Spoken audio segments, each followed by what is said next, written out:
Three stars of the week.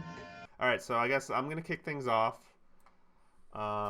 with my third star of the week, and this is specifically because he had a monster game last night. Andrew Kopp, 5 goals in the past 4 games, 4 of them coming last night, and the Winnipeg Jets are pretty much steamrolling their way to possibly a second place. And now I guess they've closed in as well with Edmonton on the Leafs. The Leafs gap isn't as big as it once was, and they're very much in the hunt. So I want to give some props to the Jets playing good. Hallebuck's Can I playing just good. say, sorry, I just want to say something Yeah, quick about Winnipeg. They scare the shit out of me they as a Leaf should. fan. They should. They're also going to acquire one of the top 2 defensemen on the trade market, whether it's Savard or whether it's Ekholm or Ellis. Yeah. I'm certain now that it's Winnipeg. Winnipeg or Boston are probably going to be the 2 teams who get one of those 2 guys. And I am now not certain the Leafs will be the top team in the division. I think it's going to be Winnipeg. But that being said, yeah.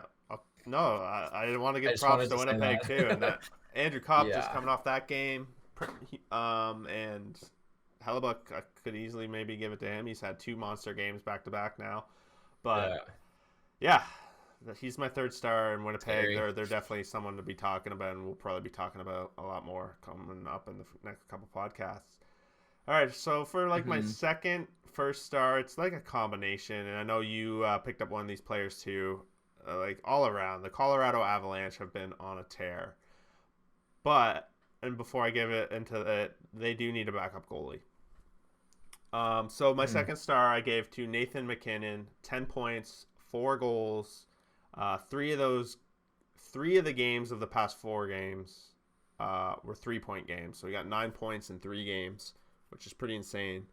He's finally heating up, coming back from that injury. It took him a little bit, but he's starting, and the whole star line is just kicking ass. Mikko Rantanen, he was my second star with him. I'll give him 5 goals in the past 4 games, so he's getting a lot of the goals. And it really, they're playing good on as a team, as a whole unit, and it's making this man my number 1 star. It's making him look good, probably a lot better than he is, but I still think he's a decent goalie. So Philip Grubauer is my number 1 star, and when he's in net, the Avalanche have won 7 in a row.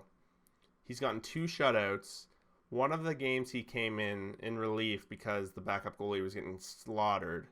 They were down 4-2 halfway through the game. He came in. He held the net and let no goals in that game. So it doesn't count as a shutout, but no goals. And they won. I think they ended up winning like 7-4 or something crazy. And of the other 4 games other than that, he's letting 1 goal. So I have to give it to him. They play great in front of him as a defensive team in general, and they've just been putting up tons of shots. But Yeah. not much. And I mean, for the record, Philip Grubauer, like, I like him as a goalie. I think he's a very good goalie. But my problem with him, or my concern or scare factor with him, is that I cannot trust him to play 50 games in a row without having an injury. Not, yeah. He has not been able to not. He's always gotten injured since he's come to Colorado. So I agree with that. Even in Washington beforehand. Yep. He had injuries. He had problems staying in the net. And that's part of why they chose to stay with Holtby at the time and get rid of Grubauer, because there was talk they're going to trade Holtby and keep Grubauer, but they're just unsure. Plus, Washington also had Vanacek and some other young goalies and stuff. They had to make sacrifices for sure. Exactly. But the concern is that inevitably, when Grubauer does go down, whether it's for 2 games, 6 games, 8 games, you have to have a guy that can be ready to go like that. And they don't have that. Notice. And they don't. And of those, so they're. Notice I say they've won 7 in a row when he's in net. They don't win when the backup's in the net. The backup was in the net in their last game against who should be an easy, like, in terms of Grubauer's in net. Arizona, they got 1 goal on him and they scored with 3 minutes left in the game. They set their backup in the net. It's like, I don't even remember his name. It's some other. It wasn't even Hunter Miska. It was someone else. Johansson or something. Yeah, I don't remember. Oh, yeah, the guy they got from Buffalo. Is that where? Yeah, so it's that guy. He lets in 5 goals or 4 goals, like, when in the course of like 20 shots. Like, they need either they play poor. I don't think they do, but they just need someone They need someone, and that's got to be what they're doing on the trade deadline. I'd be shocked and appalled. I'd be appalled if they don't address that situation.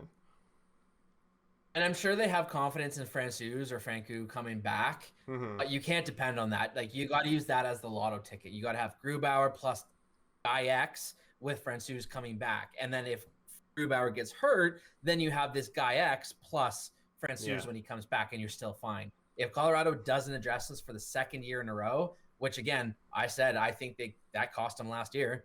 They could have gone further in the playoffs. If they do it again and get knocked out, that'll be 2 chances at a cup that they've ruined because they've just failed to address an important spot. And I don't think that that's acceptable. I agree.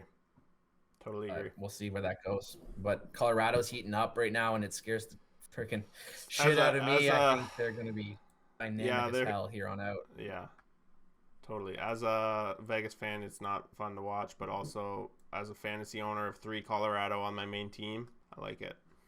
Yeah. Well, I think at this point, the 2 teams are reigning supreme in that division. I think that's Colorado, Vegas, and I'd be shocked if we didn't see those 2 teams make the Final Four for their respective division. And that's they're in the same division. Hell of a series.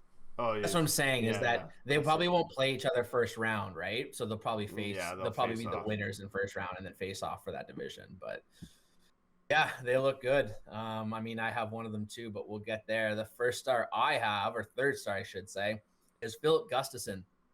Now, I know most people probably have no idea who this guy is. I actually brought him up on a previous podcast.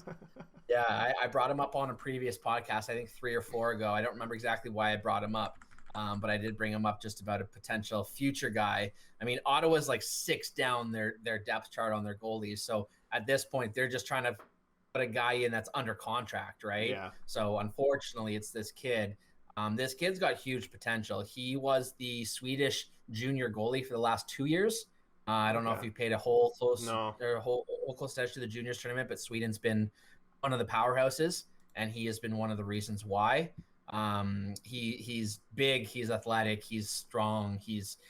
I think he's probably going to be the goalie of the Senators when the Senators are where they are, or when they get to where they want to get to.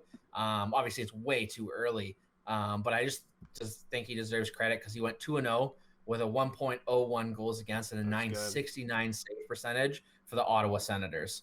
So, I mean, he's got them on a mini winning streak here. So I think he deserves a shout out for that. Trend of goalies, obviously. Yeah, of course. You love the goalies, which is good. Course. We got to give the props to the guys that stop the puck. Right? Sometimes, if they deserve it anyways.